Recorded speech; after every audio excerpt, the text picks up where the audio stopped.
तटकऱ्यांकडनं गलिच्छ राजकारण, दादांची राख विझली नव्हती तरी सुनेत्रा पवारांना शपथ घ्यायला लावली अशी टीका रामदास कदमांनी केली आहे।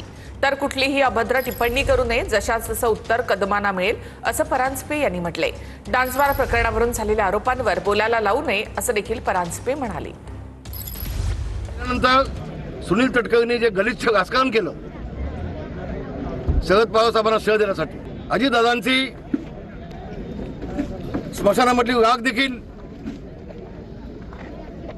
विझली नव्हती, शांत झाली नव्हती, असं असताना वहिनींना मंत्रालयामध्ये घेऊन त्यांना शपथ घ्यायला लावला। त्यांना शपथ घ्यायला का 10 दिवस गेले असतं तर काय झालं असतं। पण हा माणूस किती चाणाक्ष आणि चालाक आहे बघा।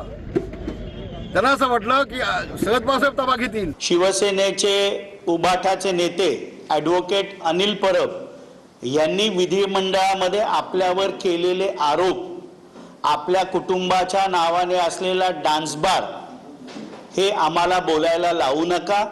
रामदास कदम यांनी राष्ट्रवादी काँग्रेस पक्षाचे आमचे प्रदेशाध्यक्ष खासदार सुनील तटकरे साहेबांबद्दल अभद्र टिप्पणी केली। आम्ही देखील रामदास भाई तुम्हाला त्याच भाषेत उत्तर देऊ शकतो।